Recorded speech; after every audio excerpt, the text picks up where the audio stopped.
कुछ ना कुछ मिल ही जाएगा इनको। अब वो गुलशन के कारोबार की तरफ आते हैं यानी कि हाँ, मेरा ख्याल आज वादा हमने किया था कि आज हम पीटीआई नहीं डिस्कस करेंगे। मैं तो पीटीआई डिस्कस करना चाह रही थी। एक सवाल की इजाजत नहीं। वो आपके बड़ी आपके दोस्त सलमान अकरम राजा से मुतालिक है, तो इजाज़त दे दे मैं आपसे कुछ पूछ लूँ। अच्छा, ओके।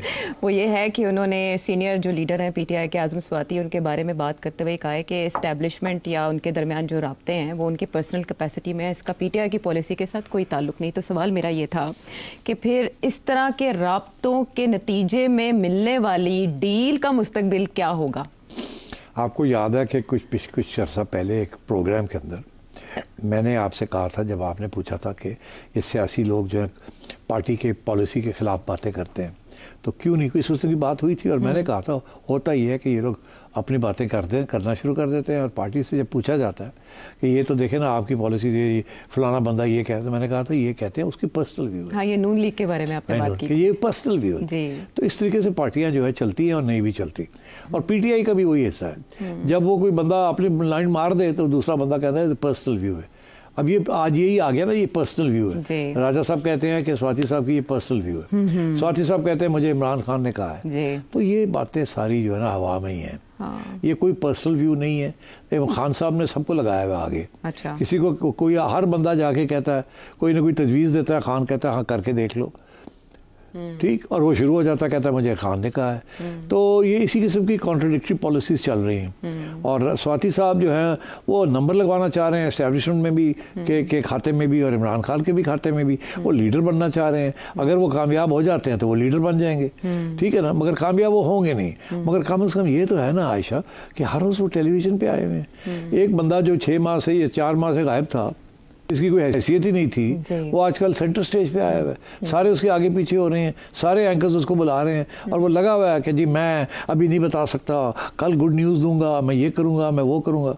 तो इस किस्म के लोग आज ही ऐसे, एक ज़माना था फवाद चौधरी हरकतें करता था, फिर वो आउट हो गया, ठीक है, अब वो बैठ के तनकीद करते हैं इनकी। फिर एक ज़माना था कि मरवत साहब लगे हुए होते थे, फिर वो आउट हो गए, ठीक है, गंडापुर साहब लगे हुए होते थे, वो भी सेमी आउट हुए हैं, ठीक है। अब स्वाति साहब और राजा साहब लगे हुए हैं। अल्लाह रहम करे मेरे राजे को, राजा शाह सुखन, मैं चाहता हूँ कि वो कामयाब हों।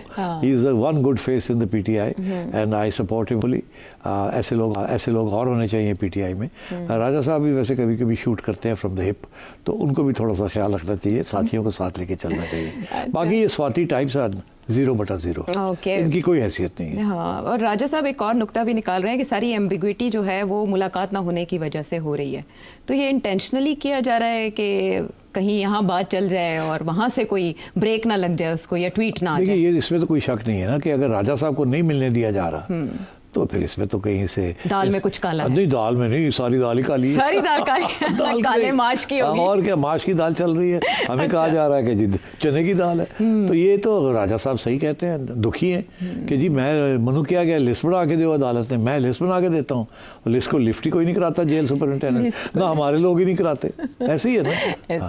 तो अब राजा साहब जाएँ, मिलें खान को और फिर खान आके कुछ कहे, या अगली कोई हेयरिंग हो, खान वहाँ पहुँचे और खान से फिर मीडिया पूछे कि भाई किसको आप सपोर्ट करते हैं। कोई खान बोले भी ना अपने मुंह कुछ, जोड़ा जाता है वो जाके आके कहता है खान ये कह रहा है। हाँ। वो फैसल भी जाता था, वो भी यही कहता था। जो जाता है वो अपनी तरफ से आके कहता है खान ने ये कहा है। और मेरा ख्याल है खान कुछ कहता भी है और नहीं भी कहता, और लोग खुद बना भी लेते हैं। ट्विटर भी खामोश है पुरस्कार तौर पे इमरान खान साहब का, और एक ब्लॉगर हैं, इंटेलेक्चुअल भी हैं, पीटीआई के सरकर्दा रहनुमा भी हैं, उन्होंने टिप दी है कि अगर मुज़ाकरात करने हैं तो अलीमा खान से करें।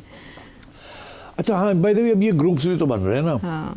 There is a Bushra Bibi group, there is the Peshawar group जो डिवाइडेड है इस वक्त, there is a lawyers group, वो भी डिवीजन हो गई उसमें अलीमा खान हेड कर रही है। और अलीमा खान ने एक सेक्शन को अलीमा खान हेड कर रही है। अच्छा। सलमान राजा, अलीमा खान, ये एक सेक्शन है। अच्छा। बुशरा बीबी इस वक्त चुप है। कुछ लोग कह रहे हैं कि इवेंचुअली बुशरा बीबी जो है ना उसकी आवाज़ चलेगी, ये सब फारग हो जाएंगे, ठीक है। मगर क्योंकि वो हमारी एक ट्रेडिशन है ना कि बहनें भाई बच्चे दे आर इन लाइन, तो इसलिए I think that's why Aleema की बात सुनी जाती है या वो जो बात करती है।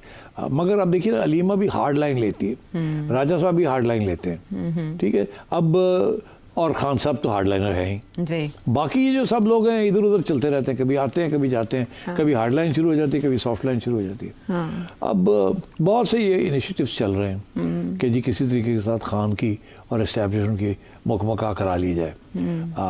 तो उसमें वो यूएसए से भी लोग आए थे, सुना वो फिर आ रहे हैं फिर जा रहे हैं।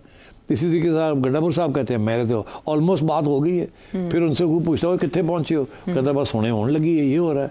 उधर से पहले मरवत साहब भी यही कहते थे। काफ़ी अरसे से स्वाति साहब लगे हुए हैं। तो बड़ी बड़ी ये उम्मीदें बनती हैं फिर टूट जाती हैं and so on. I think once Khan साहब कम्स टू कोर्ट तो फिर बहुत सी बातें क्लियर होंगी। तो उस वक्त फिर डायरेक्ट बात करनी पड़ेगी। But in the meanwhile मैं समझता हूँ कि खान साहब has confidence in Salman Akbar Raja. अच्छा। बाकी ये लोग जो आते जाते हैं उनको वो ना नहीं करते, क्योंकि वो चाहते हैं ना कोई ओपनिंग तो मिले।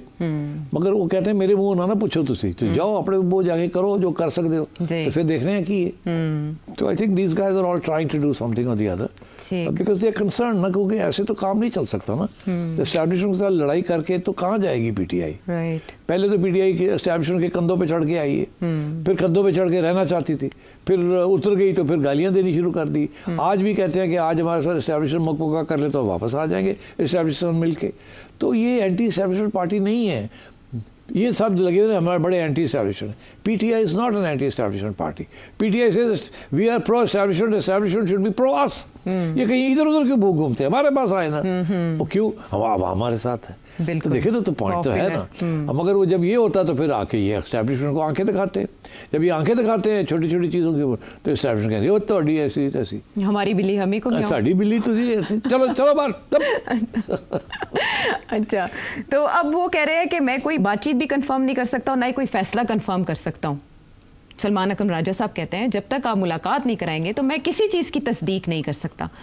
तो मुलाकात होने के लिए, करवाने के लिए अब क्या गेट खुलेगा? और दूसरी तरफ अडयाला जेल के जो सुपरिटेंडेंट हैं वो कह रहे हैं खुसूसी सिक्योरिटी दें, क्योंकि 15 अप्रैल को सेशन कोर्ट इस्लामाबाद में इमरान खान साहब को पेश करने के ऑर्डर्स हैं और वो गार्ड्स मांग रहे हैं खुसूसी। ये एक नई पेशरफ्त है, इससे पहले तो ऐसी डिमांड नहीं आई थी। मेरा ख्याल है कोशिश यही है कि कोई ऐसा सिचुएशन क्रिएट की जाए कि शायद ज़रूरत ना पड़े इनको प्रोड्यूस करने की। तो मैं समझता हूँ कि सलमान राजा को अप्लाई करना चाहिए उसी अदालत को जिस अदालत ने इनको इजाज़त दी थी कि आप 5-6 की लिस्ट बना के दे दिया करें और आप तो उनके पास जाए, उन्हें कहें जी ऑर्डर करें कि मुझे मिलने दें, तो अदालत कर देगी। तो कर जाए ना, अब क्यों नहीं जाते, ताकि ये मसला हल हो। ये मसला हल होता है तो चले वो पेशी होती है नहीं होती, मुलाकात हो जाए कम से कम, ताकि ये जो इस वक्त मुबहम सी फ़ज़ा है वो ठीक की जा सके। अब हस्बे वादा सवालों की तरफ आते हैं और पहले जो है वो है अदील साहब लाहौर से। शेख साहब, मैं आपका बहुत ही पुराना व्यूअर हूँ। गालबन 2009-10 में जब आप प्रोग्राम किया करते थे जियो न्यूज़ पे आपस की बात, तो तब से मैं आपको फॉलो कर रहा हूँ। मेरा आपसे सवाल ये है कि क्या वजह है कि आप का ताल्लुक जब जियो न्यूज़ से ख़त्म हुआ आपस की बात प्रोग्राम से मुनीर फारूक के साथ, तो उसके बाद आप दोबारा से कभी इत्तेफाक नहीं हुआ मुनीर फारूक साहब के साथ प्रोग्राम करने का। इसके बरक्स जब आयशा नाज साहिबा जो है चैनल 24 पर प्रोग्राम करती थी, तो उनके बाद इवन 2 और एंकर्स ने भी क्विट कर दिया था। तो मुझे आज भी आपका प्रोग्राम याद है कि आपने कहा था कि लोग मुझे कहते हैं यार सिटी करदा कि बार बार जो है ना एंकर चेंज हो रही हैं। तो सवाल मेरा ये है कि दोबारा इत्तेफाक क्यों नहीं हुआ मुनीर फारूक साहब के साथ प्रोग्राम करने का? ये तो ज़ाती किस्म के सवाल आने शुरू हो गए। मेरा ख्याल है ज़ाती सवाल ना ही किया करें तो अच्छा है। आप फोकस करें on policies and principles and politics. But चले, अब आपने कर दिया, मैं वजाहत कर देता हूँ। देखिए, जब मैंने ये चैनल के ऊपर आना शुरू किया 2009 में गालबन, तो आई वॉज विद दुनिया, और दुनिया में लोगों को याद नहीं है, मेरा जो पार्टनर था या जो एंकर था जो मुझे सवाल जवाब करता था वो मोईद पीरज़ादा। तो Moeed and I go back a long way, very good programme. मगर फिर मोईद ने सोचा कि उसको अपना अलग एक प्रोग्राम चाहिए जिसके अंदर वो एक के साथ ना बैठे, 3-4 लोगों के साथ बैठे as a full fleshed anchor. तो फिर we parted ways and in very amicably, and Moeed ने अच्छे प्रोग्राम किए उसके बाद as a full fleshed anchor.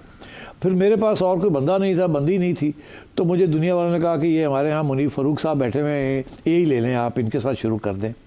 वो हमने शुरू किया और आहिस्ता आहिस्ता कामयाब होता गया। Munir was a fantastic fellow traveller and I think we made a hit. और ये 2010 से लेके 2017 तक चला ये। उसके बाद ये हुआ कि 2017 में मैंने जियो और मेरे अलविदा काफ़िला हो गया, मैंने प्रोग्राम करना ही बंद कर दिया। और जब मैंने प्रोग्राम बंद किया, क्योंकि मैं पीसीबी में फुल टाइम चेयरमैन के तौर पे काम कर रहा था,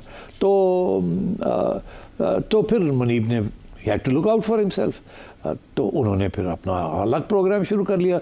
वो आपस की बात ही चलता रहा जियो पे, और मुनीब जियो के साथ काफ़ी अरसा रहे और उन्होंने संभाल लिया उस प्रोग्राम को। वेरी गुड, एक्सेलेंट, तरक्की भी हो गई उनकी। By that time he was a solid sort of anchor, और वहाँ वो रहे। और उसके बाद जाहिर है एक दफ़ा आप इतना अरसा एक टॉप चैनल में आप अगर रहें तो फिर आपकी हैसियत भी बन जाती है, सोर्सेज भी बन जाती हैं, and you are person in your own right. And therefore, Muneeb has remained in his own right and is now a leading anchor and an independent person and is doing a great job, and has been a little bit of a channel hopping in order to increase his financial prospects. Excellent. तो 2018 में मैंने PCB से resign किया और मैंने सोचा वापस TV पे चलते हैं। तो उस वक़्त सोचा कि बाद कहाँ से शुरू किया जाए, तो चैनल 24 में ने मुझे दावत दी, मैं चैनल 24 चला गया।